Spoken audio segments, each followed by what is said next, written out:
Good afternoon, কেমন আছেন সবাই? Welcome to my channel Miss Explorer DHK. আজকে হচ্ছে যে কারো লাইফ করতেছে, আমি প্রচুর রান্নাবান্না করতেছি। আমি তো এখন পুরাই একটা সংসারী মেয়ে হয়ে গেছি। তো সংসারী মেয়েটা আজকে সংসার করতে করতে আমি ভেবেছিলাম যে আমার এই যে হানিমুনে গিয়েছি বিয়ের 2 মাস পরে একমাত্র জামাইকে নিয়ে, তো সেই ট্যুরের বিষয়ে ভাবছিলাম যে গল্প করব, কারণ অসাধারণ একটা ট্যুর ছিল এবং এত এত সব নতুন অভিজ্ঞতা। আমি আসলে অনেক ছোটোবেলায় তুরস্কে গিয়েছিলাম। কামাল আতাতুর্কের জন্মদিনে অথবা ওনার মৃত্যুদিনে তুরস্কে ইস্তাম্বুলে আঙ্কারাতে একটা অনুষ্ঠান হয়। সো ওখানে পৃথিবীর সব দেশ থেকে ছেলেমেয়েরা যায়, ওরা নাচে, ফোক ড্যান্স, প্রত্যেকটা দেশে আলাদা করে ফোক ড্যান্স নিয়ে অনেক জায়গায় প্রোগ্রাম হয়েছে। শেষ পর্যন্ত একটা গালা প্রোগ্রাম হয়েছে আর কি। তো সেখানে সব রাষ্ট্রদূত থেকে শুরু করে প্রেসিডেন্ট, প্রধানমন্ত্রী সবাই ছিল। তো তাদের সামনে আমরা নেচেছি বাংলাদেশের গানের সাথে। সো যাই হোক, তারপর আর কখনো এরকম ঢাকার বাইরে বাংলাদেশের বাইরে কখনো আমার যাওয়া হয়নি। ইন্ডিয়া গিয়েছিলাম কয়েকবার, কিন্তু সেগুলো আমি বাসে করে গেছি। তো প্লেনে করে যেহেতু কখনো আসলে করে ঘোরা হয়নি বড় হওয়ার পর, তো এই যে প্লেনে উঠার আগের বা এয়ারপোর্টের যে একটা প্রসিডিউর আছে, এগুলো সম্পর্কে আমি একদম অশিক্ষিতই বলা যায়। সো ভেবেছিলাম যে ওইটাও একটা যেহেতু নতুন অভিজ্ঞতা হয়েছে, এবং নতুন ডিসগাস্টিং অভিজ্ঞতা যেটা আমি বলবো। সো ওইটা আপনাদের ওভারঅল মালয়েশিয়া ট্যুরটা কেমন হচ্ছে সেটা নিয়ে আর কি কথা বলতে চাচ্ছিলাম। তো ভাবলাম যে আজকে রাঁধতে এই কাজটা করে ফেলি। তার আগে তোমাদেরকে একটু দেখাই আমি কি রাঁধতেছি। এই যে এটা হচ্ছে বাঁধাকপি দিয়ে পাকুড়া বানানো হয়েছে বেসন দিয়ে, একটু আদা রসুন বাটা, লবণ, পেঁয়াজ দিয়ে কচলায় বেসন দিয়ে লবণ দিয়ে আর বাঁধাকপি দিয়ে হচ্ছে এটাকে তেলে ভাজা হয়েছে। এখন হচ্ছে এটাকে আমি ঝোলের মধ্যে দিব, একটু সয়া সস যা যা আছে, dark soya sauce, oyster sauce, এগুলো নিয়ে যে পেঁয়াজ কাটতেছি, এখন আদা রসুন বাটা আছে, তো ওয়েস্টার সস এগুলো দিয়ে একটা ঝোলের মতো বানানো হবে। ঝোলের মতো বানিয়ে ওটার মতো হচ্ছে এই ভাজা পাকুড়াটা আমি দিয়ে দিব। তো এই রান্নাবান্নার কাহিনী করতে করতে হচ্ছে তোমাদের সাথে আমি গল্পটা শেয়ার করি, আমাদের কেমন হয়েছে অভিজ্ঞতা এই মালয়েশিয়া ট্যুরে, আর কেমন ছিল আমার হানিমুন। সো প্রথমত আমাদের ফ্লাইট ছিল মনে হয় 11টা 20-এ। তো আমরা জামাই বউ দুইজন ঝড়ের গতিতে 7 সকালে ঘুম থেকে উঠে, আমার জামাই যেহেতু অফিস করে, বেচারা তার আগে অফিস করে আসছে, এবং সেদিন রাত্রেবেলা আমার রিহার্সাল ছিল, একটা অনলাইন রিহার্সাল। তো রাতের 11:30 পর্যন্ত আমি রিহার্সাল করেছি, এবং আমরা রিহার্সাল করতেছি, আমার জামাই ব্যাগ গুছাচ্ছে। আমার রিহার্সালে যখন 15 মিনিটস ব্রেক থাকে, তখন আমি আবার হচ্ছে কি বলে আবার ব্যাগ প্যাক করা স্টার্ট করি। তো এইসব করতে করতে সকালবেলা আমরা 2 ঘন্টা হাতে নিয়ে এয়ারপোর্টে গেছি। যেহেতু আমি একটু কম গুছি জিনিসপত্র, আর আমার জামাই খুব অ্যাংজাইটির মতো থাকে, ও আবার খুব টাইম টেবিল মেনটেন করে। তো আমাদের যাতে প্রসিডিওরে কোনো ঝামেলা হয়, আমরা যাতে খুব শান্তি মতো প্লেনে উঠে যেতে পারি, তো তার জন্য আমরা 2 ঘন্টা আগেই বাসা থেকে বের হয়ে গেছি। এবং আমরা খুব তাড়াতাড়ি গেছি, মাত্র মনে হয় 20 মিনিট না 25 মিনিটের মধ্যে আমরা এয়ারপোর্টে পৌঁছে গেছি। কিন্তু এয়ারপোর্টে ইন্টারন্যাশনাল যে টার্মিনালটা, ওখানে ওঠার সময় একটা র্যাম্পের মতো জায়গা আছে, রাইট? একটা র্যাম্প দিয়ে উঠে তারপরে এরকম করে যে আপনি হচ্ছে টার্মিনালের সামনে গেটের সামনে নামবেন। তো এই র্যাম্পে ওঠার 2 মাইল আগ থেকে আমরা জ্যামের মধ্যে বসে আসছি, কারণ গাড়ি চলতেছে, এখানে একটু ফাঁকা, চট করে এখানে ঢুকে গেল, এখানে একটু ফাঁকা, চট করে এখানে ঢুকে গেল। এরকম ফাতরামি করতে করতে গাড়ি আর সিএনজি মিলে, 2টা গাড়ি আর একটা সিএনজি পুরা রাস্তায় 1 ঘন্টা 20 মিনিটে জ্যাম লাগাই দিচ্ছিলাম। এবং এই যে আমরা তাড়াতাড়ি বের হয়েছি, তার কোনোই সার্থকতা ছিল না, কারণ ওইখানে 1 ঘন্টা বসে থেকে আমার যে কোনো ট্রাফিক জ্যাম বা এমন কোনো জায়গায় আমি বসে আছি যেখানে আমার আসলে কিছু করার নেই, আমি একটা অ্যাক্টিভ পার্সন, আমার কিছু একটা লাগে যে আমি বসে আছি, কিছু করতেছি না, তখন আমার মাথায় না সব যাবতীয় আজাইরা চিন্তা ভাবনা এসে আমার মাথায় ভর করে, এবং তখন আমি খুবই নার্ভাস হয়ে যাই, আমি খুব অ্যাংজাইটিতে চলে যাই, এবং আমার মেজাজ গরম হয়ে যায়। তো ওই 1 ঘন্টা ওই ট্রাফিক জ্যামে আমার এয়ারপোর্ট এখানে দেখতেছি যে এটা পার হলে আমি টার্মিনালে উঠতেছি, এটা পার হলে আমি ভিতরে ঢুকে যেতে পারবো, কিন্তু আমি বসে আছি। আর আমাদের সাথে এত ব্যাগ, আমার জামাইয়ের 2টা কেবিন ব্যাগ, আমার জামার একটা কেবিন ব্যাগ, একটা ব্যাকপ্যাক, আমার একটা কেবিন ব্যাগ, একটা ব্যাকপ্যাক, তারপরে চেকিনে দিয়ে দিব, সেটা একটা বড় বড় 2টা সুটকেস, এগুলো নিয়ে তো আমরা পাঁচটা করে এখন আমি র্যাম্প করতে পারবো। আর ওখানে এমন অবস্থা যে কেউ যে সাইড দিয়ে হেঁটে যাবে সেই ব্যবস্থা করে রাখে নাই। সো ওই ঢুকতেই গেছে মেজাজ গরম হয়ে। তারপর কিছুক্ষণ দৌড়াদৌড়ি ঢুকলাম, বিশাল বড় লাইন, অনেক মানুষজন মালয়েশিয়া যাচ্ছে। তারপর কোনো রকম করে বোর্ডিং টোডিংয়ে দিল আমার জামাই, যে ব্যাগের মধ্যে ট্যাগ লাগে, ওগুলো লাগালো, চেকিংয়ের ব্যাগগুলো দিয়ে দিল। তারপর আমরা বসে আছি 11:20 ফ্লাইট, সেই ফ্লাইট ডিলে হয়েছে। বাংলাদেশ বিমান নাকি সারা জীবন ওরা ডিলে করেই চালায়, ওরা যদি 11টায় থাকে ওরা 12টা 1টার দিকে প্লেন ছাড়ে, এরকম আর কি। মানে আমরা বাংলাদেশ, আমাদের সাথে এগুলো হয়, আমরা এগুলো মাইনা নেই। সো ওরকম যাচ্ছি, বসে আছি, ওদের ফ্লাইট ডিলে হচ্ছে। তো আমাদের হচ্ছে যে ইমিগ্রেশন পার হইতে হবে আর কি। ইমিগ্রেশন পার হওয়ার জন্য সব কিছু জমা টমা দিলাম। তো হঠাৎ করে ইমিগ্রেশন থেকে বলা হচ্ছে যে যারা প্রথম মালয়েশিয়া যাচ্ছেন এরকম কেউ যদি থাকেন, ওই যে আমাদের একটা স্টেশন আছে, ওই স্টেশনে যান। 1 ঘন্টা 28 মিনিট আমাকে আটকায় রাখছে, জানো, কোনো কারণ ছাড়া। কি কারণ? আমি প্রথম মালয়েশিয়া যাচ্ছি। আমার যে প্রোফাইল, আমার যে জব হিস্ট্রি বা যা জব করছে, ওটা নিয়ে তো আমার কিছুই বলার নাই।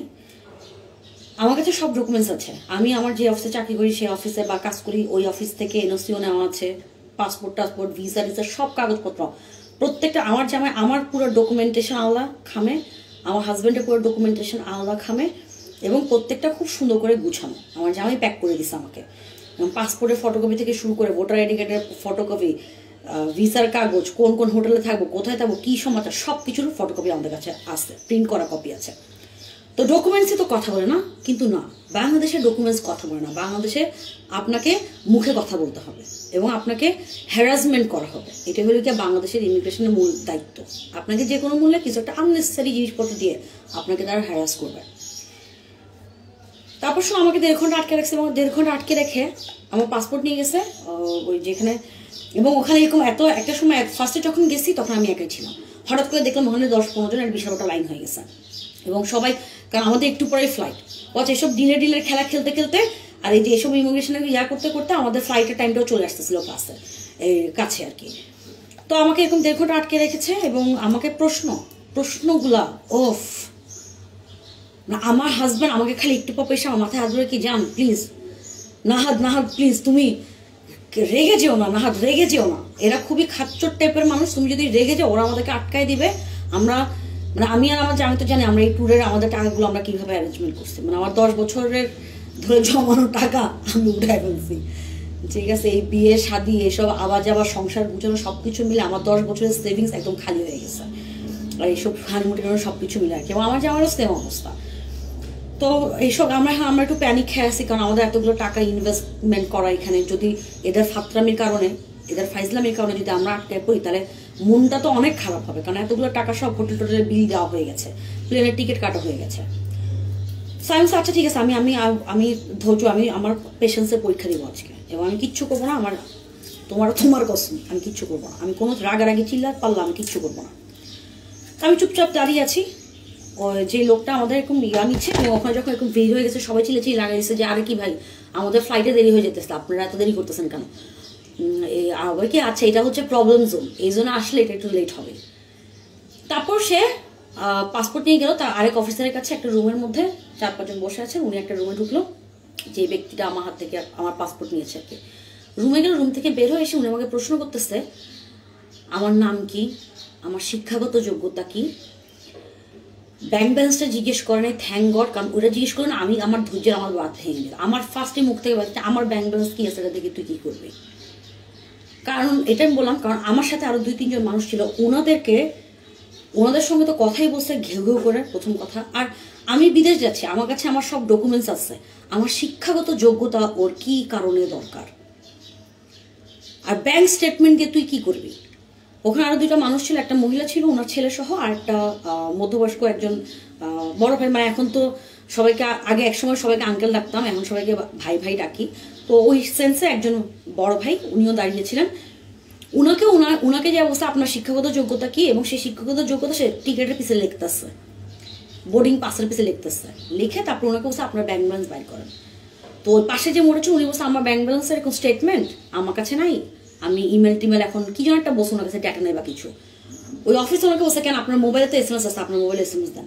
একটা মানুষের ব্যাংকের স্টেটমেন্ট খুবই ব্যক্তিগত একটা ইনফরমেশন, উনার কেন ওই স্টেটমেন্ট দেখতে হবে এটা আমার কাছে ক্লিয়ার না। তারপরে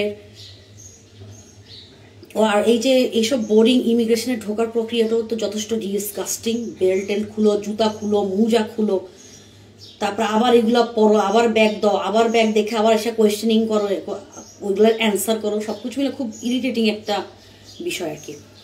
সো যাই হোক, তারপরে কি হলো, আচ্ছা উনি এসে আমাদের সব শিক্ষাগত যোগ্যতা, আমি জানি না, আমি মানুষের দিতেছি আমার শিক্ষাগত যোগ্যতা ওনার কেন দরকার। তারপরে ব্যাংকের স্টেটমেন্ট, তারপর আমাকে বলতেছে আপনার, আমি বলছি আমার হাজব্যান্ডের সঙ্গে যাচ্ছি, আমার হাজব্যান্ড আমার পাশে দাঁড়ানো। ভাই কি আপনার হাজব্যান্ডের সঙ্গে যাচ্ছেন, পাসপোর্টে আপনার হাজব্যান্ডের নাম নেই কেন? কেন পাসপোর্টে আমি আমার হাজব্যান্ডের নাম দিব? তারপরে আমি আমি খুবই সত্যি আমি না খুব শান্ত ছিলাম। আমি বলছি আমার পাসপোর্টের ডেট দেখেন আপনি, আমার বিয়ে হয়েছে নভেম্বর 8 তারিখে, আর আমার পাসপোর্ট আরো 2 বছর আগে বানানো। তারপরে সে যায় পাসপোর্ট, কেন তোমার কাছে আমার ডকুমেন্টেশন আছে, তুমি খুলে দেখো, তুমি খুলে তুমি আগে চেক করো, চেক করে তারপরে তুমি কিছু পাইলে তুমি কোয়েশ্চেন করো না। তারা আগেই আপনাকে অপমানজনক সব কোয়েশ্চেন করা শুরু করবে। কারণ এটার কারণটাই হতেছে যে আমরা জাতি হিসেবে খুবই নিম্ন শ্রেণীর। I am so sorry to say that, আমি নিজেও এই জাতিরই পার্ট। আমরা আসলে খুবই নিম্ন শ্রেণীর। আমরা কেন নিম্ন শ্রেণী এটা আমি আসতেছি, এটা আশা লাগবে না, এটা আমরা সবাই জানি আমরা কতটা নিম্ন শ্রেণী। ঢাকা শহরের রাস্তায় বের হইলে, এই বাংলাদেশের রাস্তাঘাটে বের হইলেই আমরা কি চিজ এবং আমরা কতটা জঘন্য সেটা আমরা প্রতিদিন প্রতিনিয়ত। আমি তো সেই স্কুল কলেজ থেকে একা একা ঢাকা শহরের রাস্তায় রাস্তায় ঘুরতেছি, কোচিংয়ে যাইতাম, স্কুলে যাইতাম, কলেজে যাইতাম, ফ্রেন্ডদের সঙ্গে ঘুরতে যেতাম। তো এই দেশের মানুষজনের মানে কি চিন্তাধারা এবং ওরা রাস্তায় বের হলে কিরকম একটা হিংস্র জানোয়ার রূপ ধারণ করে এবং কিভাবে মানুষকে ডিস্টার্ব করা, আরেকটা মানুষকে হ্যারাস করে হইতেছে আমাদের মূল মন্ত্র। এটাই আমাদের জাতিগতভাবে মূল মন্ত্র। যেমন জাপানিজদেরকে নিয়ে বলে না যে ওরা খুব টাইম টেবিল মেনটেন করে, মিটিংয়ে 5 মিনিট, সেটা সরকারের যেই বড়ই ঊর্ধ্বতন হোক না কেন, 5 মিনিট মিটিংয়ে বের করে দেরি করে গেছে, ওরা মিটিং থেকে চলে গেছে যে তোমার সঙ্গে আমার 5 মিনিট আগে মিটিং স্টার্ট হওয়ার কথা ছিল, আমি এখন তোমার সঙ্গে মিটিং করবো না। এই হচ্ছে জাপানিজ। ওরা কাজ করে, ওরা প্রজেক্টে টাকা ফেরত দিয়ে যায় না লাগলে। আর আমরাও কাজ করি, আমরা চুরি করে খাইতে খাইতে গলা পর্যন্ত খেয়েও আমাদের পরিবার ঠান্ডা হয় না। যাই হোক, তারপরে উনি এরকম। তারপর সবচেয়ে মজার ব্যাপার এই যে আমরা এতগুলো মানুষ ওখানে দাঁড়ায়, এই যে আমাদের সঙ্গে সব ফাতরামি চলতেছে, আমাদের ব্যাংক ব্যালেন্স দেখতে হবে, আমাদের ব্যাংকের স্টেটমেন্ট দেখতে হবে, আমাদের শিক্ষাগত যোগ্যতা কি, এতগুলো যে ডকুমেন্টস, আমি সব ডকুমেন্টস নিয়ে দাঁড়াচ্ছি, কি এনওসি আছে? আমি হ্যাঁ অবশ্যই আছে। ও দেখতেও কিন্তু চাইলো না, ও দেখতেও চাইলো না। শুনে টুনে সে তার বসের রুমে গেল, আমাকে বলছে আপনি দাঁড়ান, আপনাকে স্যার ডাকবে। গেছি, স্যারের সামনে স্যার বসে আছেন, স্যারের পাশে একটা অফিসার এক পায়ে দাঁড়িয়ে সে বসে বসে হচ্ছে না, বাংলাদেশের ইমিগ্রেশনের কথা বলতেছি, মালয়েশিয়াটা আসতেছে, এটা বাংলাদেশের ইমিগ্রেশন। তারপরে হচ্ছে কি করলো, ও আমাকে ওই লোকের কাছে নিয়ে গেছে। তো ওই অফিসারের সামনে আরেকটা পুলিশের লোক, তিনি দাঁড়িয়ে অনেকগুলো কাগজপত্র নিয়ে কি কি সব দেখতেছে এবং ওই লোকটার সামনে এই লোকটাকে গালাগালি করতেছে যে হ্যাঁ এটা করো না, ওইটা করো, দেখো না। এবং তারা কি করতেছে জানো, কোনো এক সচিবের ভাই কানাডা থেকে আসতেছে। সো তাদের প্রসিডিওর, এই 2 চাকর কর্মচারী মিলে তাদের কমফোর্ট জোনটাকে আরো বেশি কমফোর্টেবল। সচিব পর্যায়ের মানুষজন তো এমনিতেই নবাবের মতো বাংলাদেশের জমিদারদের মতো থাকে, কিন্তু তারা চলে কিন্তু আমাদের ভ্যাট ট্যাক্সের টাকায়। যাই হোক, ওদেরকে রাখা হচ্ছে আমাদেরকে সার্ভিস দেওয়ার জন্য, কিন্তু আমরা ওদেরকে সার্ভিস দিই অ্যাকচুয়ালি। মানে ওদেরকে দেখলে আমরা জাহাপনা জিল্লাহি এরকম করে পারি না আরো অনেক কিছু পা ধুয়ে দিতে এরকম। সো ওরা 2 জন লোক দাঁড়িয়ে ওই সচিবের মেয়ের কি কি কাহিনী আছে এগুলো সর্ট আউট করতেছে, আর আমরা 10-15টা মানুষ ওখানে আমরা দাঁড়িয়ে আছি। কিছুক্ষণ পরে আমাদেরকে প্লেনে উঠতে হবে, আমরা একটু ঘড়ি দেখি আর আমাদের অ্যাংজাইটি বেড়ে যায়। তারপর এসব কোয়েশ্চেন টোয়েশ্চেন, তারপর আমাকে ওখানে গেছে, আমার তো চেহারা চেঞ্জ হয়ে যায়, আমার ততক্ষণ আমার মাথা ফেটে যাচ্ছে এরকম একটা অবস্থা। যা আইসা আমাকে আমার পড়া, তুই আমার পড়ালেখা দিয়ে কি করবি? আর আমার যেমন না প্লিজ, না প্লিজ, রাগাই করো না প্লিজ। আমার যে আমি খুবই ভদ্র একটা মানুষ। গেল, তারপর আমি কোনো রাগারাগি করি নাই। মানে আমার কথা হচ্ছে কি, মানে চোর বাটপার ইতর জানোয়ার কুলঙ্গার খুনি সবাই বাংলাদেশের এই প্লেনের এই এয়ারপোর্ট দিয়ে পার হয়ে যায়, এই ইন্টারন্যাশনাল এয়ারপোর্ট দিয়ে। তাদের সময় কেউ কিচ্ছু জানে না, কেউ কিচ্ছু দেখে না। আমরা সাধারণ কয়েকটা মানুষ, আমরা একটু ঘুরতে যাচ্ছি বা কেউ কোনো ব্যবসায়িক কাজে যাচ্ছে, আমাদেরকে নানা কোয়েশ্চেনিংয়ে মানে জর্জরিত করা, লাইনের মধ্যে দাঁড়া করে রাখা এবং আমাদেরকে এই যে অ্যাংজাইটি, আমাদেরকে এই যে টেনশনে ফেলায় দেওয়া। আমার জামা তো ঘেমে গেছে যে কিরে ভাই, এটা শেষ করে আমি দৌড়ায় সেইখানে যায়া আবার এইসব বেল্ট টেল খুলে ব্যাগ টেক 3rd বার ব্যাগ চেক করে আমি কখন প্লেনে উঠবো। এটা একটা এংজাইটি কাজ করেন আপনি যখন বাইরে যাবেন। তারপর যাই হোক, যখন ওই লোকটাকে দেখছি আমি বসে বসে ওই কানাডার ওসব কাজ করতেছে, কোন সচিবের মেয়ে আসবে, তখন আমার আমার ধৈর্যের বাঁধ ভেঙে গেছে। তারপরে যাই, তারপর আমি যথেষ্ট চেষ্টা করছি আমি যদি রুড না হই। তা কি যেন একটা বলেছিলাম আমি তখন, আমি এখন খেয়াল করতে পারতেছি না, কি যেন একটা বলেছি, আমার কি একটা জিজ্ঞেস করছে। আমি কেন, ডকুমেন্টেশন তো আপনার সামনেই আছে, আপনি দেখেন, কাগজগুলো তো দেখতেছেন না। তারপরে যাই হোক, ছেড়ে দিছে আমাদেরকে। তারপর উঠলাম প্লেনে, এবং বাংলাদেশের প্লেন, বাংলাদেশ বিমান, হ্যাঁ আমরা গরিব মানুষ, বাংলাদেশি বিমানে গেছি, সো ওটার সমালোচনা করে কোনো লাভ নাই। হ্যাঁ, বাংলাদেশের ইমিগ্রেশন এটা দায়িত্ব না, কিন্তু ওরা এটা করছে আমাদের সাথে। আমাকে না, আমরা যারা 10-15 জনের মতো ছিলাম একটা টিম, যারা জীবনে প্রথম মালয়েশিয়া যাচ্ছিলাম, আমাদেরকে একদম পুরা গুনে 1 ঘন্টা 27 মিনিট 28 মিনিট আমাদেরকে আটকায় রাখছে এইসব ফাইজলামি করার জন্য। এবং ওখানে আরেকটা মহিলার একটা ইস্যু ছিল যে ওনার হচ্ছে আগের হাজব্যান্ডের বাচ্চা, এবং ওনার এখন যে হাজব্যান্ড, ওই হাজব্যান্ডটা আবার মেরুন কালারের পাসপোর্ট। ওনাদেরকে যে কি সব প্রশ্ন করছে, কেন আপনি তো অ্যাডপ্ট করছেন, আপনার নাম নাই কেন? আরে আমি অ্যাডপ্ট করছি, এটা তো এখন একটা ইন্টারন্যাশনাল। আপনাদের বাংলাদেশের এসব খয়রাতে আইন তো পৃথিবী চলে না, ইন্টারন্যাশনাল আইনগুলো তো ডিফারেন্ট।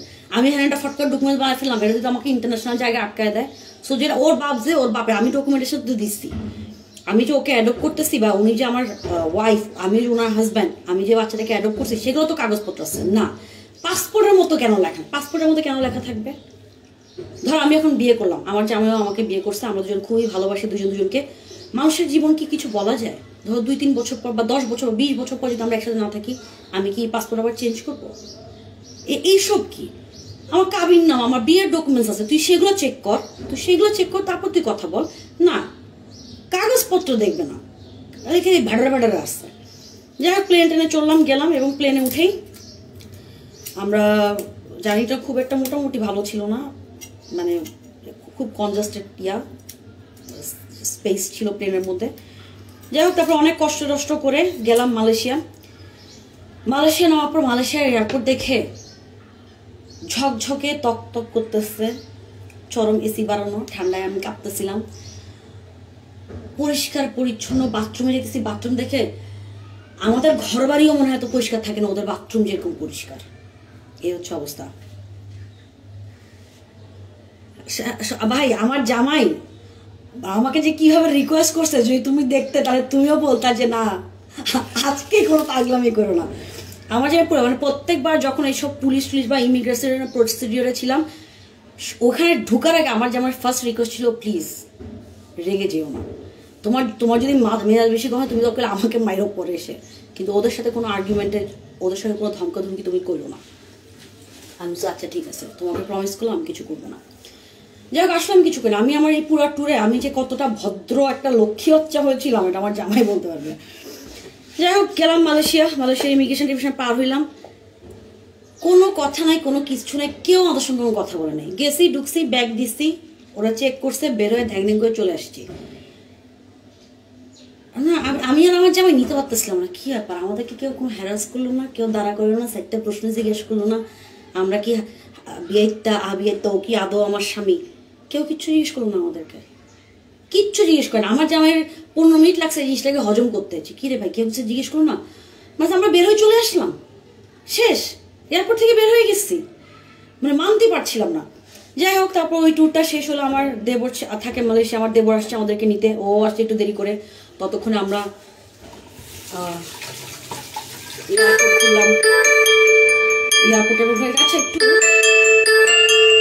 এয়ারপোর্ট ঘুরলাম। তারপরে আমার জামাই গল্প করলো যে সেকেন্ড টার্মিনাল এয়ারপোর্টের, ওইটা নাকি অনেক সুন্দর।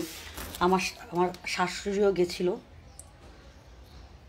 কুয়ালালামপুরে, তখন উনি নাকি ওই টার্মিনাল দিয়ে ঢুকছে, ওটাতে নাকি মেট্রো করে যেতে হয়, নাকি খুব সুন্দর। তো এইসব গল্প টল্প করলাম। যাই হোক, আমাকে একটা মিনিট, আমার হাজব্যান্ড ফোন দিচ্ছে। হ্যাঁ ফরদ বলো। আচ্ছা ঠিক আছে, আচ্ছা একটা কাজ করছি ভাই, রাখো। যাই হোক, তো ওই ট্যুরটা গেল সব শেষ হইলো। ও প্লেনে ওঠার সময়, মানে আমি সবার সামনে, এয়ার হোস্টেসে দাঁড়িয়ে আছে, আমাকে দেখে যাস আর আমার জামাই ঢুকতেছে, ও good morning sir, good afternoon sir, এরকম করে দেখাই দিচ্ছে, সিটে নিয়ে বসাই দিচ্ছে। তো তখন আমার বেশি মেজাজ খারাপ হয়নি, মেনে নিচ্ছে আমার হ্যান্ডসাম জামাই, সো একটু তারা ফ্লার্ট করতেই পারে। তারপরে গেলাম রাতের অন্ধকারে, রাতে তো 10টা না 11টার দিকে যে আমার দেবরের বাসায় উঠছি, ওদিনের প্রসিডিওর শেষ হলো। এবং আমাদের জার্নিটা মানে রাতের 12টা-1টার দিকে বাসায় আসি, আবার সকালে দৌড়াইতে আরেকটা ফ্লাইট ধরি অথবা বাসে জার্নি করি।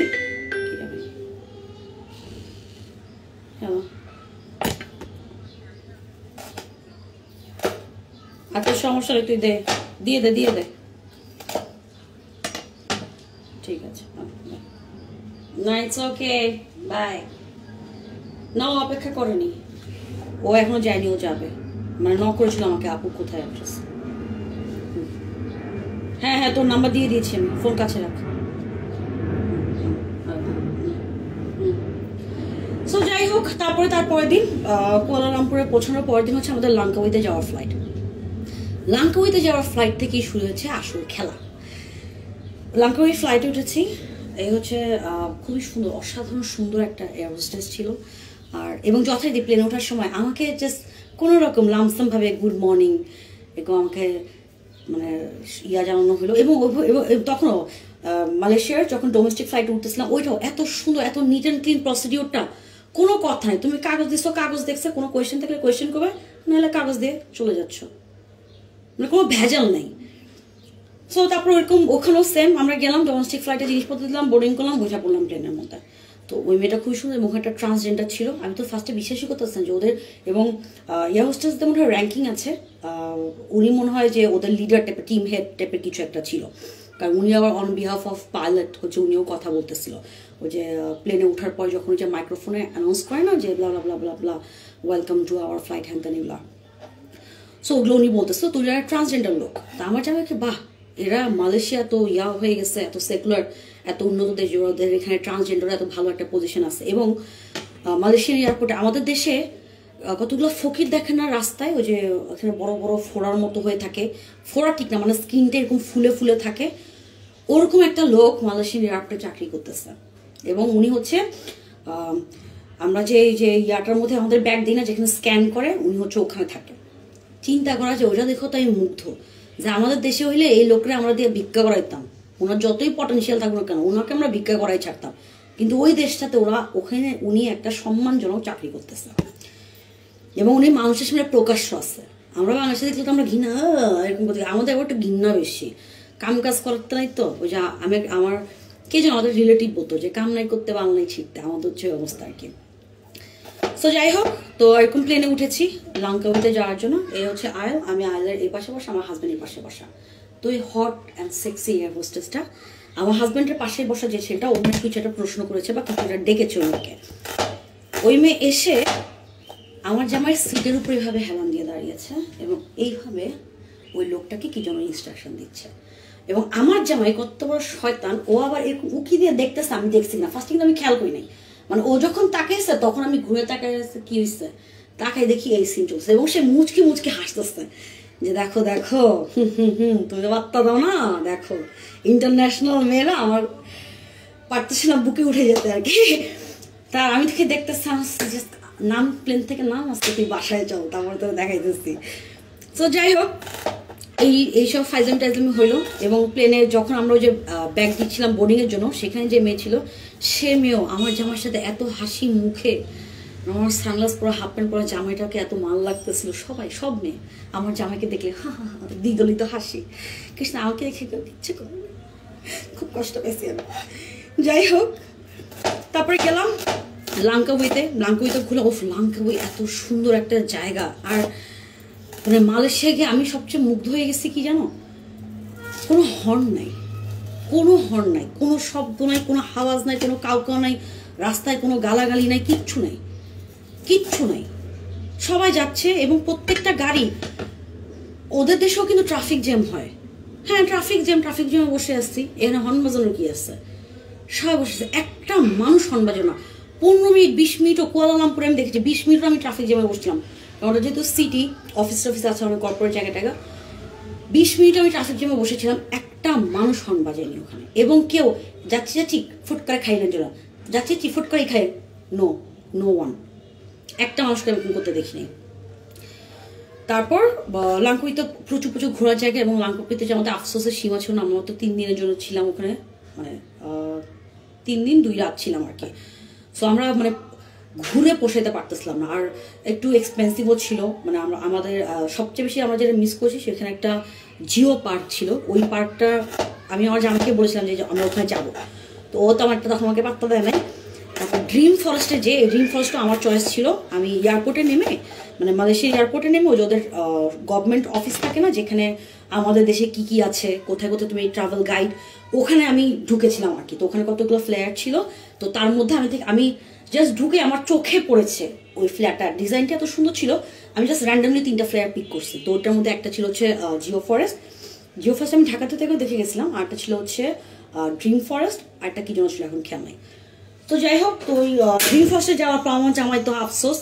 তারপর আমরা ইগল স্কোয়ারে ইগল স্কোয়ারের আশেপাশে কোথায় যেন জিও স্কোয়ারটা ছিল। তা আমার জামাই তো ওটা দেখে আফসোসে তার সীমা নাই, যে শীত এখানে তো যাওয়া উচিত ছিল, আমরা ওই যে এটিভি না করে আমাদের এই জিও পার্কটাতেই যাইলে বেশি ভালো হতো। আর টাকা প্রত্যেকটা জায়গায় এই 40 RM 50 RM, মানে দুজন ঢুকতে গেলে 100 RM চলে যাচ্ছে। সো ঘোরাঘুরি টাকা পয়সা, আমাদের একটা বাজেট লিমিটেড ছিল, তো বেশিরভাগ একটু এক্সপেন্সিভ যেসব জায়গার টিকিট ছিল আমরা সেখানে ঢুকে নেই। আমরা একটু লেস এক্সপেন্সিভ জায়গা যেগুলো একটু গভর্নমেন্ট ফান্ডিং সহ আছে সেসব জায়গায় বেশি ঘুরেছে। আর এত সুন্দর সুন্দর পার্ক, ওদের পার্কে কেউ সিগারেট খাচ্ছে না, কেউ থুতু মারতেছে না, কেউ ওখানে মানে এত সোভার, এত ভদ্র মানুষজন। আমি ভাবতেই পারছিলাম যে মানুষজন ওখানে কোনো পুলিশ নেই, কিছু নেই, তারপর মানুষজন এত সুন্দর করে আইন মানতেছে। কাউকে এসে লাঠিপিটা করতে হচ্ছে না, কিচ্ছু বলছে না, কাউকে ঘেউ করতে হচ্ছে না, কাউকে ধমকাতে হচ্ছে না, কিছুই করতে হচ্ছে না। সবাই জানে হ্যাঁ এখান থেকে ঢুকে পরিষ্কার রাস্তা, এবং ওখানে প্রত্যেকটা জায়গায়, এবং মালয়েশিয়া খুবই স্ট্রিক্ট এসব স্মোকিং রাস্তাঘাটে। আপনি যেখানে মন চালো ফট করে একটা সিগারেট ভরা ফেললেন, যেখানে মন চালো থুতু ফেলা দিলেন, যেখানে মন চালো আপনি সিগারেটের ফিল্টার ফেলে দিলেন, এটা করা যাবে না। বরং এই কাজগুলো আমরা বাংলাদেশি, ইন্ডিয়ান এবং পাকিস্তানিরা করি, যেটা আমার হাতে নাতে আমার কাছে প্রমাণ আছে। আমরা যেদিন মেলাক্কা যাচ্ছিলাম, কুয়ালালামপুরের বাস টার্মিনালে গেছি, তো বাস টার্মিনালের নিচে দিয়ে হেঁটে একটা জায়গায় দিয়ে লিফটে উঠে যেতে হয়। তো ওই জায়গাটা হচ্ছে আবার স্মোকিং জোন। ওখানে যতগুলো বাঙালি, যতগুলো ইন্ডিয়ান, যতগুলো পাকিস্তানি দাঁড়ানো ছিল, সবাই সিগারেট খেয়ে ওর নিচে ফিল্টার ফেলছে। পাশে কিন্তু জাস্ট একদম পাশে ওনার ডাস্টবিন, সবাই নিয়ে সিগারেট ফিল্টারগুলো নিচে ফেললো, কারণ এটা আমাদের খাসিল। যাই হোক, তো এসব করতে করতে লাঙ্কাই ঘুরলাম। লাঙ্কাই ঘুরে শান্তি পাইনি, মনে হচ্ছিল কি আরো কয়েকদিন থাকা উচিত ছিল। কেদা মানে উত্তর দক্ষিণ পূর্ব পশ্চিম যদি হিসাব করি, আমরা নর্থ অথবা সাউথ মনে হয় আমরা মোটামুটি একটু কাভার করতে পেরেছি, কিন্তু অন্য পাশটা আমরা যেতেই পারিনি। মানে বারবার খুব আফসোস হচ্ছিল, যখন আমাদের কাছে যদি একটু সময় থাকতো, তাহলে আর একটু যদি টাকা থাকতো, তাহলে আমরা আরো অনেক জায়গায় ঘুরতাম। যাই হোক, লাঙ্কাউই থেকে আবার ফেরত আসলাম, এবং সেদিনও প্লেনের মধ্যে এই অবস্থাটা এসে মানে অন্য সবার সাথে তারা নর্মাল টোনে কথা বলতেছে, খাবার টাবারে কি নিবো নাকি কিনবো নাকি কিছু। ওখানে আবার যে প্লেনে ফ্লাইটে আসছি আমরা, সেই ফ্লাইটে আবার খাওয়ার নেই। ওখানে যদি কিছু খেতে ইচ্ছা করে তোমাকে ওটা ইউ হ্যাভ টু বাই ইট। ওদের কাছেই খাবার থেকে ওরা জিজ্ঞেস করে যে তুমি কিছু খেতে চাও কিনা, তাই তোমাকে পয়সা দিতে হবে, এবং ওগুলো প্রিটি এক্সপেন্সিভ।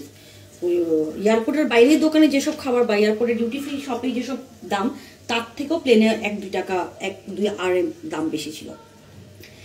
এনিওয়ে, তারপর ওখান থেকে গেলাম, ওখানেও আমার জামার সাথে লাঙ্কাউয়ের আসল কাহিনী, যেই খেলাটা লাঙ্কাউইতে শুরু হয়েছে। আমরা স্কাই ক্যাবে গেছি। স্কাই ক্যাবে যে ওখানে যে আমার ভিডিও দেখেছো হয়তো তোমরা, স্কাই ক্যাবে চললাম, যে পাহাড়ের উপর দিয়ে স্কাই ক্যাব করে যেতেছে।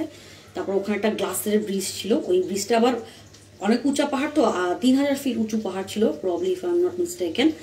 ওই 3000 ফিট উপরের পাহাড় থেকে একটু স্লোপ দিয়ে একটু নিচে নেমে তারপর হচ্ছে ব্রিজের মুখে যেতে হয়, এবং ওখানে প্রিটি হাঁটা, কারণ ওই যে ঘুরে ঘুরে সব দেখতে দেখতে তো এমনিতেই আমাদের শরীর টায়ার্ড হয়ে যায়। ওখানেও পরিবেশটা খুব সুন্দর, এত সুন্দর গুছানো, এত অর্গানাইজ। মানে কি ওরা আমরা যখন আমাদের দেশের কোনো সরকারি জায়গায় যাই, দেখি আমরা বুঝি লেভেন্ডেশের মতো করছে, বুড়িয়ালা লাগে না এসেছে লড়ে তো সরে না, কথা কয় না, এরকম মুডের মধ্যে থাকে। এবং জায়গা তো নোংরা থাকে, গান্দেগি থাকে, সব কিছু থাকে, কিন্তু ওদের খুবই গুছানো এবং এত সুন্দর করে পুরো জায়গাটাকে ওরা সাজিয়েছে যে একটা মানুষ যে কোনটা রেখা কোনটা দেখুন, এরকম একটা আফসোসের জায়গায় চলে যেতে হবে, এত সুন্দর করে গুছানো, এবং there is so many things to say. তো যাই হোক, আমরা ওখানে ওই পাহাড় ধরে নামতেছি, কারণ ওই স্কাই ব্রিজটাতে উঠবো। ওখানে ইগল নেস্ট বলে একটা জায়গা আছে, যেখানে হচ্ছে ডন 2 এর শুটিং হয়েছিল, তো ওইটাও একটু এক্সপেন্সিভ ছিল দেখে আমরা ওটা উঠি নাই। মানে আমরা হয় স্কাই ব্রিজে উঠবো, মানে ওই যে গ্লাসের ব্রিজটায় উঠতে পারবো, অথবা নাহলে ইয়াতে উঠতে পারবো, ওই ইগল নেস্টে উঠতে পারবো, যে দুইটার মধ্যে যে কোনো একটা পিক করতে হবে। তো ইগল নেস্টটা একটু এক্সপেন্সিভ ছিল দেখে আমরা যেহেতু গরিব, আমরা ওই ব্রিজটাতে আমরা চুজ করছি। তো ব্রিজটা দিয়ে নামতে যখনই কোনো সেক্সি সুন্দরী মেয়ে, এবং সবাই হাঁটতে সবার জিব্বা বের হয়ে যেতেছে, ওরা হাঁপাইতেছে, এখন তো এরকম করে উঠতেছে, আর আমার জামাই সে মুগ্ধ হয়ে গেছে। পানি লাগবে, পানি, ইউ নিড ওয়াটার, সব মেয়েকে ও পানি খাওয়াইছে। তো ও এত বেশি পানি খাওয়াচ্ছে এবং সবাই ওর সঙ্গে এত হাহা হিহি এত সুন্দর করে কথা বলছে দেখে আমি তো বউ না, আমি সদ্য বিবাহিত, তাও নতুন বউ, আমারও হিংসা লাগছে। তা আমি ওরা চ্যালেঞ্জ করছি, দা তুই ফ্লার্ট করছিস না, আজকে এই লাঙ্কা এই স্কাই ক্যাবে আমিও দেখ ফ্লার্ট করে একা করে ফেলবো। এখন আমিও ফ্লার্ট করতে চাই, ফ্লার্ট করতে হলে আপনাকে চোখাচোখি করতে হবে, রাইট? আমি হলাম কি বাইকটা একটা মানুষ, যে লোকটারে আমি পছন্দ, আমি খুঁজতেছি সাদা চামড়া কি আছে, সাদা চামড়ার সঙ্গে ফ্লার্ট করবো।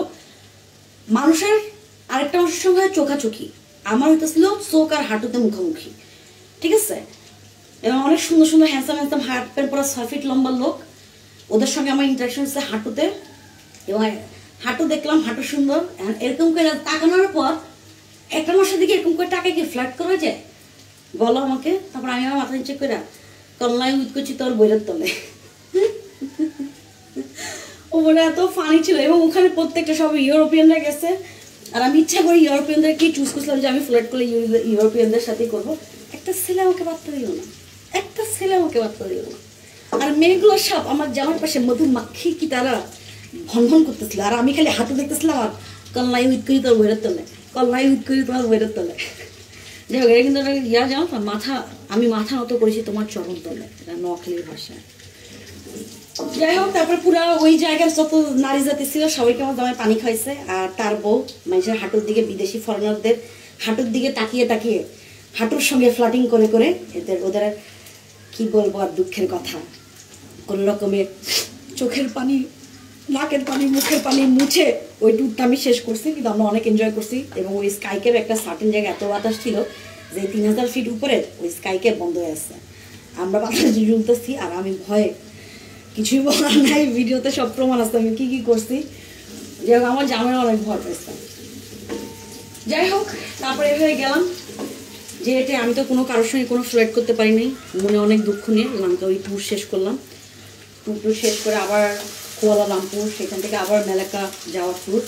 এবং এই মেলাকাটা যেও সেম, ইউরোপিয়ানরা তো একটু ডিফারেন্ট, ওরা মানুষজনকে দেখলে বা ওদের সামনে কারোর সঙ্গে ইন্টারাকশন হলে ওরা হাসে, মাথা নট করে, গুড আফটারনুন, গুড ইভিনিং, এগুলো তো তাদের খুব একটা মানে নর্মাল জেস্টার, যে কোনো মানুষকে দেখে করার। ওরা জিজ্ঞেস করে কেমন আছো তুমি, হাউ আর ইউ ডুইং, এগুলো মানে বুঝাই যে একটা sentence how are you doing আর গুড আফটারনুন এরকমভাবে চলে যায়। তো যাই হোক, তারপরে মেলাকা ঘুরতে গেছি। মেলাকা অসাধারণ একটা শহর মানে, এবং মেলাকা যাওয়ার ট্যুরটা একটু ভেজাল হয়ে গেছে। আমাদের উবার ড্রাইভারটা, গ্র্যাবের ড্রাইভারটা আসছে দেরি করে, তারপরে আবার বাসে করে 2 ঘন্টা জানি। তো মেলাকা যেয়ে পৌঁছাতেই হোটেলে যে উঠতে আমাদের 2টা আড়াইটা বেরিয়ে গেছে। এবং আমরা যখন বের হয়েছে আমি আর জামাই যে জনকার স্ট্রিটে হাঁটতে যাবো, আর মিউজিয়াম আছে, প্রচুর পরিমাণ মিউজিয়াম আছে। আমার জামাই আমাকে জিজ্ঞেস করছে তুমি কোথায় যাবে, আমি বলছি মিউজিয়াম, গার্ডেন, থিয়েটার, এরকম কিছু চুজ করো যেগুলোতে আমি ওদের কি কালচার, ওদের জিনিসগুলোকে আমি দেখতে পারি। এবং মেলাকাও তো খুবই একটা হিস্টোরিক্যাল সিটি, সেই এনশিয়েন্ট আমল থেকে পৃথিবীর প্রত্যেকটা দেশ যারা অন্য দেশে যা এরকম শাসন শোষণ করছে তারা সবাই একবার করে মেলাকায় আসছে। এবং এই যে পুরো ওভারঅল মালয়েশিয়াতে এই যে ওরা যে বলে যে ওরা মুসলিম কান্ট্রি, এটা এই মেলাকা থেকেই এটা শুরু হয়েছে।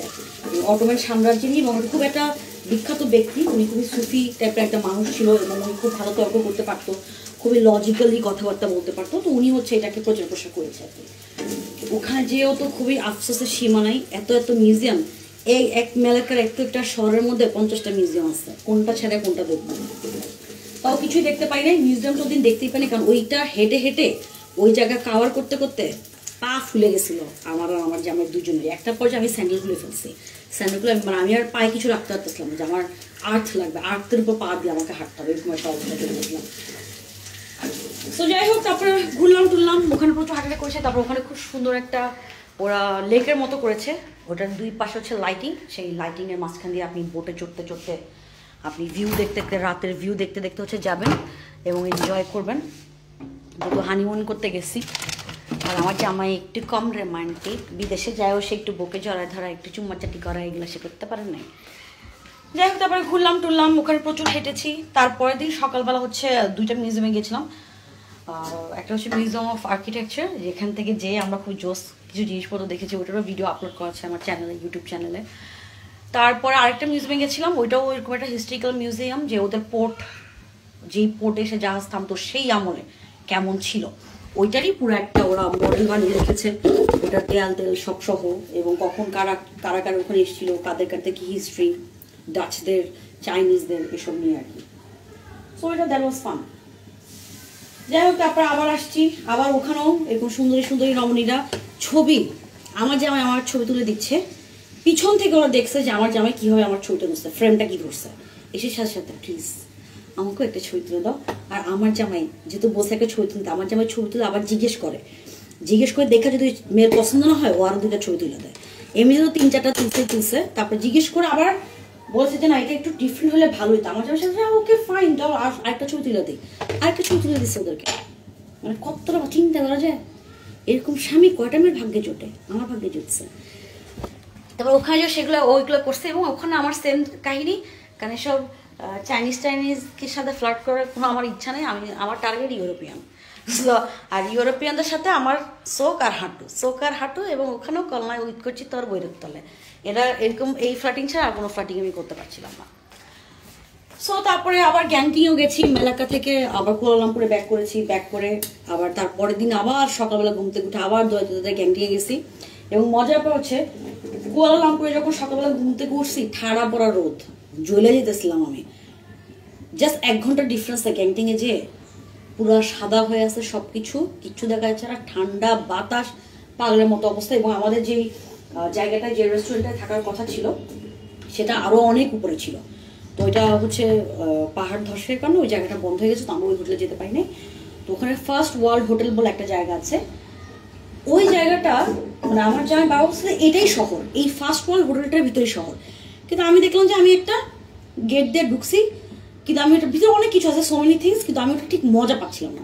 হ্যাঁ 1 ঘন্টা ঘুরছি, ওখানে পার্ক আছে খুব সুন্দর, এরকম ঘুরতেছে কি সব ওদের সব খেলা টেলা, যেগুলো দেখে আমার মাথা ঘুরে বমি চলে আসছে, ওটা তো উঠা তো প্রশ্নই আসে না। তারপর অনেক সুন্দর সুন্দর জুয়া খেলার কিছু জিনিসপত্র ছিল। তারপরে ওই যে ছোটবেলায় দেখতাম না যেরকম ইয়ার মতো থাকে যে একটা ডল ধরে ডল উঠাতে পারো, বাস্কেটের মধ্যে বল ফেলে পুতুল, তো এরকম অনেক সো মেনি অ্যাক্টিভিটিস।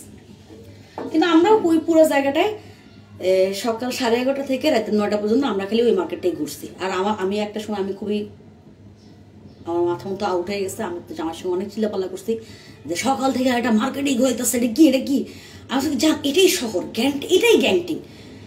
আর আমি বুঝতেছি না, আর ও আমাকে, আর ও যেভাবে বর্ণনা করতেছে ও হয় কারোর পক্ষে বোঝা অসম্ভব।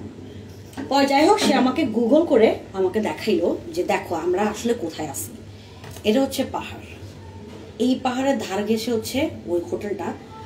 এবং ওই হোটেলটা আমি তো ঢুকার সময় ফার্স্ট ফ্লোর হতেছি, ওটার মধ্যে আরো 50টা হোটেল আছে। এই পুরা পাহাড়কে ঘেসে এই পুরা জায়গাটা জুড়েই হচ্ছে ওই বিল্ডিংটা। এই বিল্ডিং এর ভিতরে হোটেল, এই বিল্ডিং এর ভিতরে রিসোর্ট, এই বিল্ডিং এর মধ্যে থাকার জায়গা, খাওয়ার জায়গা, হাগার জায়গা, মুতার জায়গা, সিনেমা হল, তারপরে পার্ক, তারপর ওখানেও গ্যাংটিংও একটা স্কাই কেভ আছে, ওটা আমরা উঠতে পারিনি কারণ প্রচুর কুয়াশা ছিল, এই জন্য আমরা ওটাতে উঠতে পারি নাই।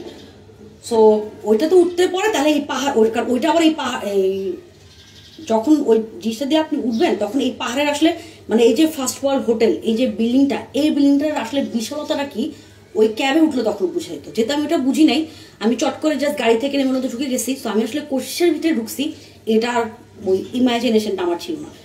পরে আমি ভিডিও দেখে ও ওয়াও, আমাদের ঢাকা শহরের হাফ মনে হয় ওই যে এলাকাটা, ওই বিল্ডিংটা এরকম লিঙ্ক আপ করা, এবং ওইটার ভিতরে সব তুমি ঘুরে ঘুরে এই ফ্লোরে যাচ্ছ, ওই ফ্লোরে যে এই ফ্লোরে যে এই ফ্লোর থেকে আরেকটা ফ্লোর, ওখান থেকে আরেকটা, ডানে গেলে এক জিনিস, বামে গেলে এক জিনিস, খুবই মজা ছিল ওটা।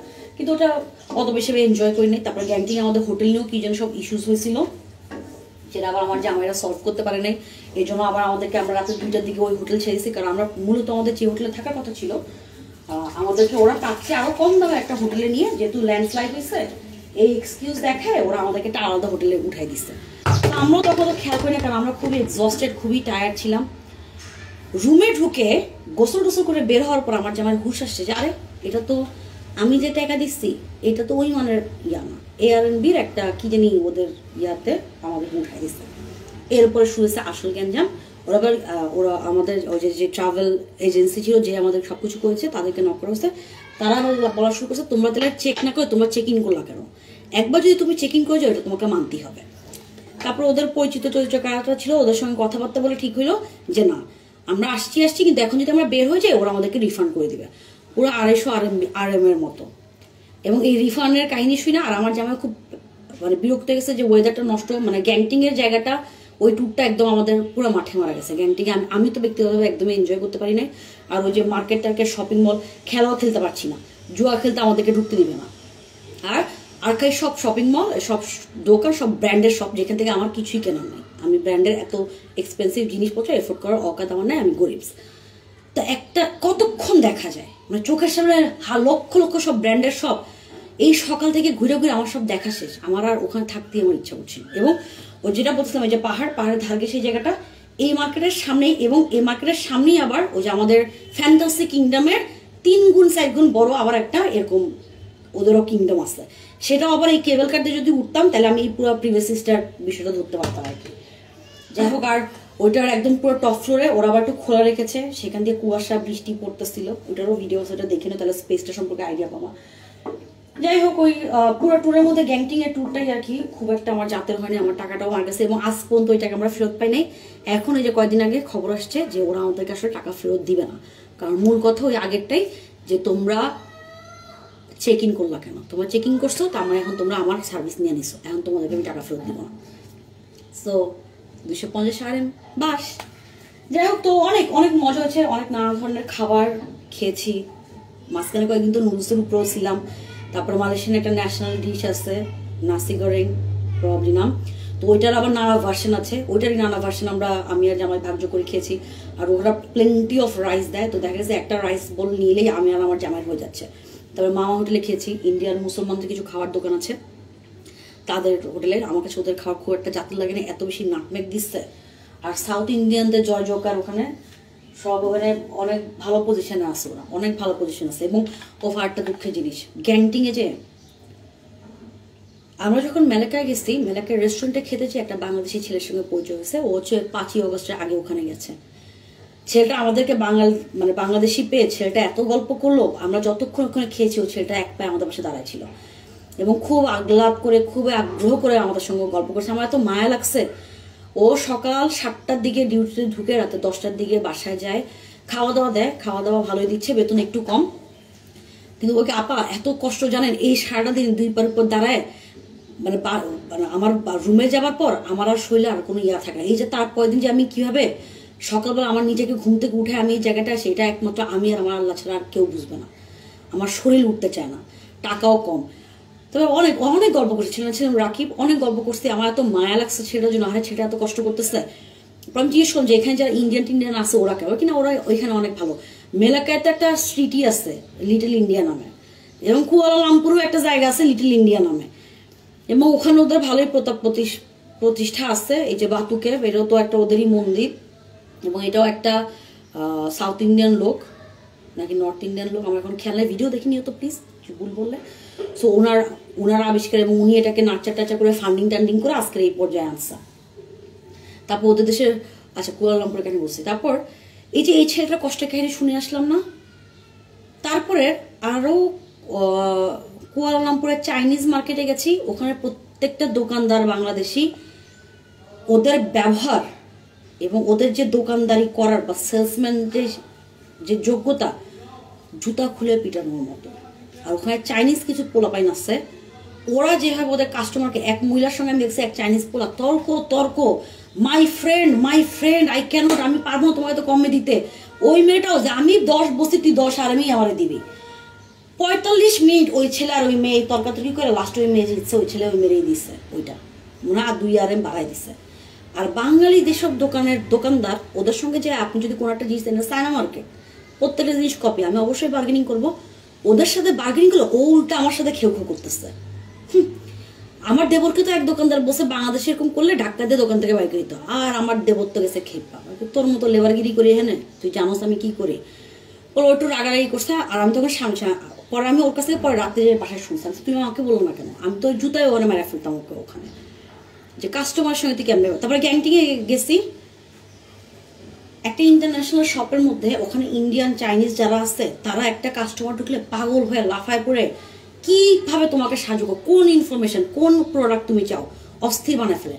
আর বাঙালি কি করতেছে জানো, দেয়ালের মধ্যে হেলান দিয়ে সে ওয়াজ শুনতেছে। আমি যতক্ষণ দোকান ছিলাম ততক্ষণ ওয়াজ শুনছে। তো এটা অফিসের ডিউটি আছে, কিন্তু ওয়াজ শোনার জায়গা যাই হোক, ওখানে কিছু কিছু বাঙালি খুব ভালো পজিশনে আছে, মানে যে এসব অর্জবই করে, হয়তো কোনো একটা শপের সে ক্লিনিংয়ের দায়িত্বে আছে, বা কোনো একটা শপের সে ক্লিনিংয়ের দায়িত্বে ক্যাশ বইয়ে জামা টামা ভাঁজ করে এসবের দায়িত্বে আছে, কেউ রেস্টুরেন্টে চাকরি করে। এয়ারপোর্টেও আমি অনেকগুলো বাংলাদেশি ছেলে দেখেছি, ওদেরকে মনে হয়েছে যে ওরা মোটামুটি একটু ভালো পজিশন আছে। কিন্তু রাকিবদের মতো যারা যে রেস্টুরেন্টে, ইন্ডিয়ান রেস্টুরেন্ট বা অন্য অন্য দেশের মানুষের রেস্টুরেন্টে কাজ করতেছে, তারা একটু খারাপ পজিশনে আছে।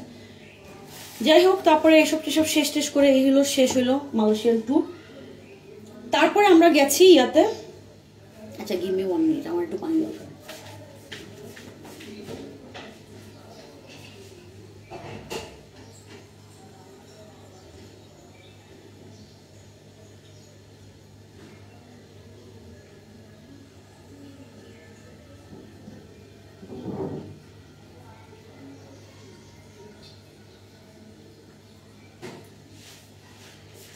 তারপর যাই হোক, ট্যুর সব শেষ হলো, এখন দেশে ফেরার পালা।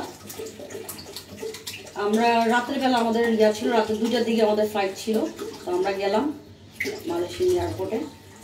নেমেই ভাবছিলাম যে একটু আসার সময় ডিউটি ফ্রি থেকে যদি কিছু কম কিছু কিনতে পারি, কারণ চকলেট ছাড়াই তেমন কিছুই কিনি নাই আমি। আমার কিছু মুখের ক্রিম টিম আছে, এটা 2টা ক্রিম কিনছি। আমার দেবর খুবই ফাটাফাটি চার্লস এন্ড কিথের একটা ব্যাগ গিফট করছে আমাকে, আই এম সো লাকি যে একটা দেবর পাইছি। সো এসব করে টুরে এখন এয়ারপোর্টে গেছি, এবং এয়ারপোর্টে যাওয়ার সময় এক ছেলে আমাদের লাকেজটাকে, মানে গ্র্যাবের যে ড্রাইভার আমাদের লাকেজটাকে ছিল দেখে সে আমাদের কাছে যে ভাড়া থেকে ওকে 20 RM বাড়ায় দিতে। সো ওখানে একটা টোল প্লাজা আছে এয়ারপোর্টে যাওয়ার সময়, কি ওই টোল প্লাজা পাওয়ার সাথে সাথে ছেলে বলে কি, তুমি আমাকে, তোমরা যদি কিছু মনে না করো, তোমরা আমাকে টাকা দিয়ে দাও। আমার জানা হচ্ছে কেন, কি না আমি প্রায় এরকম তোমাদের বাংলাদেশি এবং কিছু আরব আমার গাড়িতে উঠে ওরা করে কি, এয়ারপোর্টে নামায় দেওয়ার পর ওরা যে আমার যে এক্সট্রা চার্জটা যেটা আমি ব্যাগেজের জন্য তোমাদের চাইছি, ওরা ওটা দিতে চায় না। আমি তো একবার এক আরবকে এই রাস্তায় নামাই দিচ্ছি, এই যে এখানেই নামাই দিচ্ছিলাম, এরকম করে কথা বলতেছে। তার আমার জামাই তর্ক করে নাই, কারণ আমাদের তখন আর মুড টুড ছিল না, আমরা মানে এত হাঁটছি আমরা অনেক টায়ার্ড ছিলাম। তারপর ওর দিনে এইসব বোরাদুরি টোরাদি করে শেষ দিন বাসায় এসে ব্যাগ ট্যাগ গুছাও, ওজন মাপো, সাইবার করে ওজন টোজন মেপে রেপা জিনিসপত্র করে টোরে, কারণ আমার দেবর আবার ওর ফ্যামিলির জন্য জিনিসপত্র দিছে। সো ওগুলো গুজে গাছ করে আবার মেপে টেপে ওজন টোজন ঠিক হলো নাকি সব চেকটা করে, যে আমরা খুব এক্সস্টেড ছিলাম এবং খাইও নাই কিছু, এক্সস্টেড ছিলাম অনেক। গেছি, বোর্ডিং টোডিং সব হয়েছে, এবং বোর্ডিংয়ে আমার জামাই, আমার হ্যান্ডসাম ড্রিম লিজেন্ড জামাই ব্যাগটা নিয়ে গেছে, যে লাকেজ টাকেজ দিবে, যে ট্রলির মধ্যে দিবে, ওই মেয়ে ট্যাগ লাগাইতেছে। আমার জামাই বলছে যে আমার কিন্তু এই ছোট, এটা হচ্ছে আমার ক্যাবিনে যাবে, আর আমার ব্যাকপ্যাকটাও ক্যাবিনে যাবে। তো হচ্ছে স্টিকার মারতেছে, আমার হচ্ছে আমার ব্যাকপ্যাকটাও তো যাবে, আমার ব্যাকপ্যাকে স্টিকার মারবো না। ওই মেয়ে বলছে ব্যাকপ্যাকে স্টিকার মারার কোনো দরকার নেই, তুমি নিয়ে যাও। এটা কিন্তু খুবই ইম্পর্টেন্ট। ওই ছেলে কিন্তু বলছে, আমার মনে আছে, ওটা ছিল M16, ওদের অফিসের পর নাম্বার লেখা থাকে না, কোন নাম্বারে কে বসেছে, ওই মেয়েটা ছিল M16।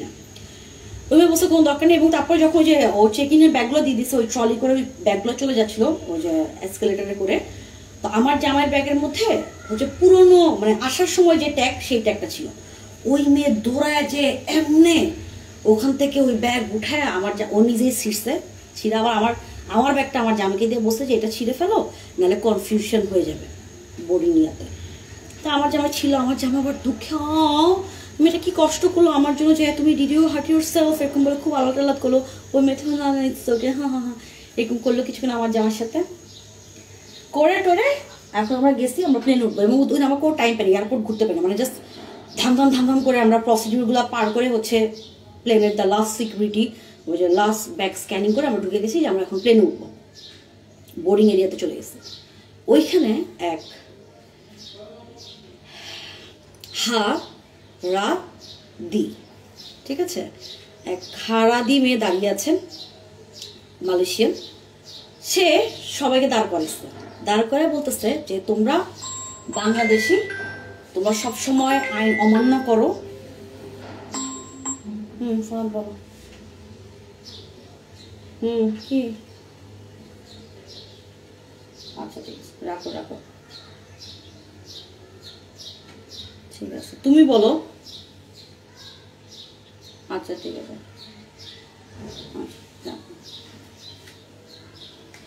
আজকে আবার বাসায় নতুন ফ্রিজ আসছে, আমি শেষ করি। তো হারাদি মেয়েটা আমাদেরকে দাঁড়া করেছে, আমাদের সবাইকে, শুধু আমরা না, যত বাংলাদেশের সবাইকে দাঁড়া করেছে, এবং আমাদের সঙ্গে অকথ্য গালাগালি, অকথ্য বাজে ব্যবহার, বলতেছে যে 1 person 1 ব্যাগ, আমার এই যে ব্যাকপ্যাক এটাও তার কাছে একটা ব্যাগ, সে কাউকে ব্যাগ নিতে দিবে না, এক ছেলেকে ডাক্কা দিয়ে ফালাই দিছে, কারো খাবার বলতেছে আমি I don't want to know anything, তোমার খাওয়া তুমি লাগতে দেয় না ফালাই দেবে, আমি জানতে চাই না, একটা মানুষ একটা ব্যাগ নিবা, এবং যদি তুমি 2টা ব্যাগ চাও তোমাকে 100 RM দিতে হবে পার ব্যাগ, 200 RM। এবং আমি আর আমার জামাই আমরা আমাদের গ্র্যাবের ভাড়া দেওয়ার পর আমাদের কাছে 25 পয়সারও একটা কয়েন ছিল কিনা আমার কাছে আমার সন্দেহ আছে, মানে মালয়েশিয়ান টাকা। আমরা মানে শূন্য হস্তে আমরা এয়ারপোর্টে ঢুকছি আমি আর আমার জামাই। এখন আমরা 100 RM কোত্থেকে পাবো? আমার জামাই বলছে আমার কাছে তো নাই, আমার কার্ড থেকে আমি তোমাকে এনে দিচ্ছি, বা কেউ সেটা I don't want to know that, আমি কার্ড অ্যাকসেপ্ট করি না। তুমি যাও পাশে, আমাদেরকে পিছনে কতগুলো লোককে দেখা হচ্ছে কি তুমি ওদের কাছে কেন, আমরা ওদেরকে চিনি। তা আর ওই মেয়ের অ্যাটিটিউড, ওই মেয়ে পুরা ঘেউ ঘেউ করতেছে সবার সাথে। তারপর যাই হোক, এরকম আমার তো চোখে পানি চলে আসছে, এবং আমার জামাই এখানে নাহিদা আল্লাহর ওয়াস্তে তুমি কোনো কথা এখানে বলবে না, তুমি যদি একটা টু শব্দ এখানে করো, ওরা যদি আমাদেরকে এখানে আটকায় ফেলে, মনে আছে একটা মুভি দেখেছিলে, একটা লোক 14 বছর এয়ারপোর্টে ছিল, আমাদেরকে 14 বছর এখানে থাকতে হবে। আর মালয়েশিয়ান পুলিশ পৃথিবীর সবচেয়ে জঘন্যতম পুলিশ। আর আমি তো জানি আমার কাছে কোনো টাকা নেই, আমার জামাই জাস্ট, আমি জানি না আমার জামাই কার্ডের কথা বললা কার কাছে কার্ডের টাকা আনতে গেছে কি আমি কিছু জানি। আর এই এয়ারপোর্টের মধ্যে ও কার্ড থেকে কোন বুথ থেকে টাকা তুলবে, ও আমাকে এখানে দাঁড় করে চলে গেছে, এবং ওই মেয়ে তো সমানে ঘেঘেও করে যাচ্ছে। হঠাৎ এক দাঁড়িয়েলা হুজুর, এক বাঙালি আইসে ওই মেয়ের সঙ্গে কি যেন আর্গুমেন্ট করতেছে। তা আমি একটু মাথা চোখে দাঁড়াইছি, কারণ আমি ওই মেয়ের ওই সব আমি নিতে পারতেছিলাম না। মাথায় চোখে দাঁড়িয়ে আছি, হঠাৎ করে ওই লোক বলে কি আই এম উইথ হার, মানে আমাকে দেখায় সে বলতেছে আই এম উইথ হার। ওই শয়তান মেয়েটা, ওই হারাদি মেয়েটা বা কি no you are not with her, her husband just went out for money. তা ওই ছেলে চুপ করে গেছে, ওই লোকের কিন্তু দাঁড়িয়ে আছে, ঠিক আছে, এত বড় দাঁড়িয়ে, এবং মোল্লা মার্কা দাঁড়িয়ে।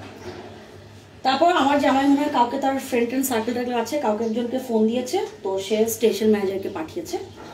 তা আমি তো ওখানে দাঁড়িয়ে আসতে আমার চোখ ছলছল করতেছে, আমার জামাইয়ের সাথে আমার সাথে এরকম একটা ব্যবহার, আমি বাংলাদেশের শেরনি, আমার সাথে এরকম ব্যবহার, তাও একটা বিদেশি মেয়ে, তাও আননেসে। এবং আমি আর বলছি, আমরা ওখানে জিজ্ঞেস করেছি তোমার বোর্ডিংয়ে, আমরা 100 বার জিজ্ঞেস করেছি বোর্ডিংয়ের, ও বসছে যেটা বোর্ডিংয়ের কি আমি জানি না, আমি বোর্ডিংয়ে কে জানি না, বোর্ডিংয়ে তুমি জিজ্ঞেস করবো, তো লেখাই আছে, মানে আননেসেসারি তর্ক। আর ওই মেয়ের ঘেউ ঘা, মানে খুবই জঘন্য, মানে আমার পুরা ট্যুরের আমার পুরো আনন্দ ওই মেয়ে 5 মিনিটের মধ্যে একদম ধূলিসাৎ করে দিচ্ছে। তারপর যাই হোক, আমাদের পরিচিত একজন ভাইয়ের থ্রুতে স্টেশন ম্যানেজারকে ডাকা আনা হয়েছে, এবং স্টেশন ম্যানেজার এসে আমাদের ওই ফ্রেন্ডের নাম উচ্চারণ করে বলতেছে যে ওনার রেফারেন্সে কে, ওই যে মনে হচ্ছে একটু দাঁড়িয়েলা লোকের কথা বলছি, ওই দাঁড়িয়েলা লোক লাফ দেশে বলে কি আমি কিন্তু সামনে দাঁড়ানো, আমি এত থতমত ভেবে চাইছি, অলরেডি আমার চোখ মুক্ত পানি টানি চলে আসছে, আমি ইনস্ট্যান্টলি আমার ওনাকে জবাব দেওয়ার মতো আমার ব্রেন কাজ করতেছিল না। ওই লোক বলে কি আমার রেফারেন্সে বলে, সেই লোক তার ব্যাগ টেক সব ব্যাগ করে নিয়ে চলে গেল, তার সাবান শ্যাম্পু কেবিনের ভিতরে ব্যাগের মধ্যে সে সাবান শ্যাম্পু নিয়ে আসছে, লোশন নিয়ে আসছে। যাই হোক, তারপর আমি তো এই সিন দেখে তো আমি তবদা খেয়ে দাঁড়ায় আসছি। ওই লোকটাও পরে হয়তো নোটিস করে সে বুঝছে যে না, এটা তো একটা রং মিস্টেক হয়ে গেছে, এই লোক তো ওনার রেফারেন্সে না। ততক্ষণ আমার জামাইও চলে আসছে, তখন উনি আবার এখন কি করবে, যেহেতু উনি একটা মিস্টেক করে আরেক লোককে পার করে দিচ্ছে, এখন উনি তো আমাদের দুজনকে হেল্প করতে পারে না।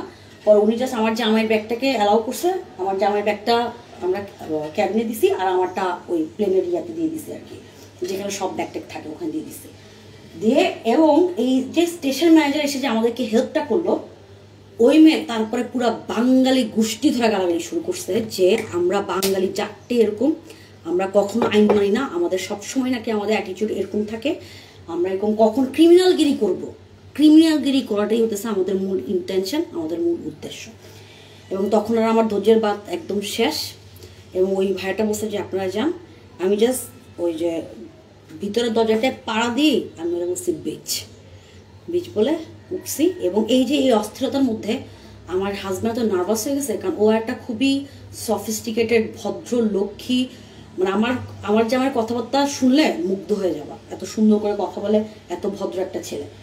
ও এসব ব্যবহার, এই যে দৌড়াদৌড়ি, এই যে অপমান, আমরা যে টাকা পয়সা নাই, আমরা যে এই অপমানে না আমার জামাই পুরো ভেবাচাকে খেয়ে গেছে। এবং সে প্লেনের ওই যে উপরে ব্যাগ রাখতে যেয়ে তার বোর্ডিং পাস ফেলাই দিচ্ছে। এবং আমাকে যখন পাসপোর্টটা দিচ্ছে, তোমার ব্যাগে রাখো, আমি কি রে তোমার বোর্ডিং পাস কই, সে তো রাইগা মেগা আগুন, সে হচ্ছে আমি হারাই ফেলছি। এরপর তো আরেক ঝগড়াঝাটি আমাদের প্লেনের মধ্যে। তারপর আমি এরকম খুঁজতে খুঁজতে আমি পিছনের সিটের মধ্যে হয়েছে দেখছি আমার বোর্ডিং পাস পড়ে আছে। পরে আমি ওকে ডাইকে আনছি, আমি চাই তোমার বোর্ডিং পাস। যাই হোক, হলো গিয়ে মালয়েশিয়ার গল্প, হাসি আনন্দ কান্না বেদনা সব কিছু মিলে একটা অসাধারণ ট্যুর ছিল। আর আমার বাসায় আজকে একটা নতুন ফ্রিজ আসছে, নিচে দাঁড়ায় আছে, সো আমাকে এখন বিদায় নিতে হবে। So tata. আবার এই বছরই আমি আরেকটা জায়গায় আমার থিয়েটার থেকে অনেক মজা একটা জায়গায় ঘুরতে যাবো, এখন বলবো না। ওটা যখন ঘুরতে যাবো তখন, ঘুরতে যাবো না অ্যাকচুয়ালি, কাজ করতে যাবো, আমার রিহার্সাল আছে ওখানে। এবং ওখান থেকে আসার পর একটা খুবই অসাধারণ একটা নাটক বাচ্চাদের জন্যে আমরা করব। ওই নাটকটা দেখাও তোমাদের জন্য আমন্ত্রণ থাকবে।